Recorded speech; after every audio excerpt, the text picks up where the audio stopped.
Machi 15 mwaka 2026 saa 4:45 za asubuhi huko katika eneo la Uyole sokoni jijini Mbeya, kundi la wananchi waliojichukulia sheria mkononi walizingira watu wanaodaiwa kuwa ni wahalifu wanaojihusisha na matukio ya uporaji na upigaji nondo majira ya usiku, ambao walikuwa wamejificha ndani ya nyumba mojawapo iliyoko katika eneo hilo la Uyole.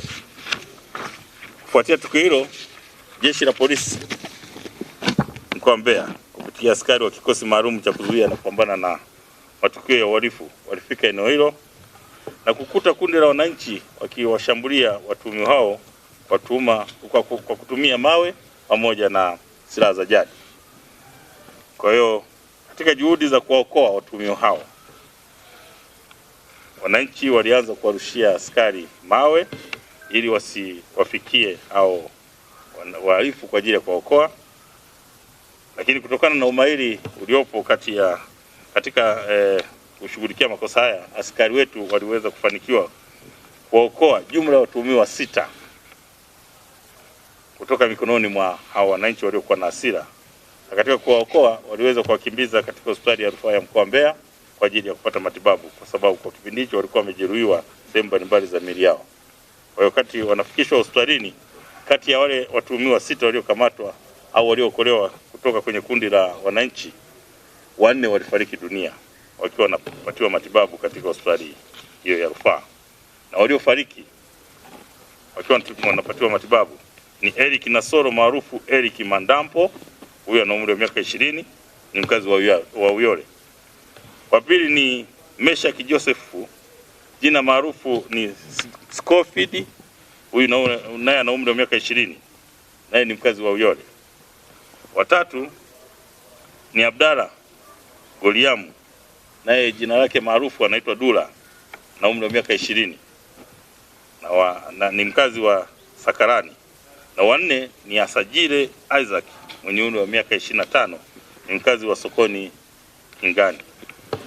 Aidha, watuhumiwa wengine 2 waliokuwa wamepata majeraha kipindi hicho waliookolewa kutokana na majeraha madogo waliokuwa nayo walitibiwa na kuruhusiwa kutoka hospitalini, ambao ni Raksi Hamisi mwenye umri wa miaka 23 na Pasco Aroni mwenye umri wa miaka 32.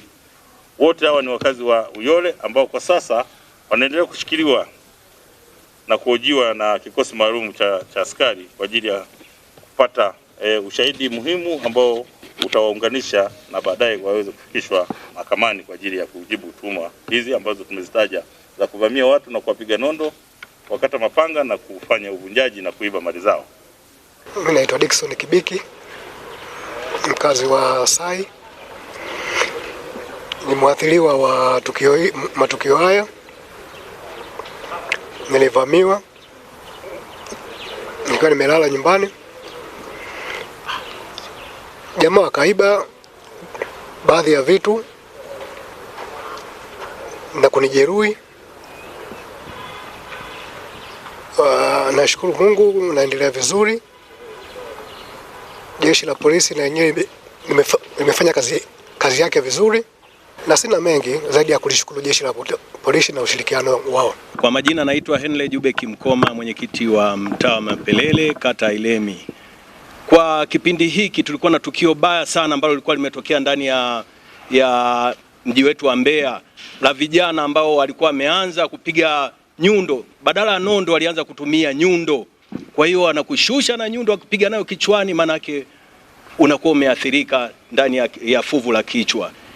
Mimi niseme nashukuru sana jeshi la polisi, pia nawashukuru sana wananchi wanaoendelea kutoa ushirikiano ndani ya jiji letu la Mbeya na kata yetu ya Ilemi kwa ujumla. Nawashukuruni sana sana sana, sababu hili tukio limetokea ni vijana wetu wenyewe ambao tumewazaa wenyewe, wengine ni wajukuu, wengine ni watoto wetu wenyewe.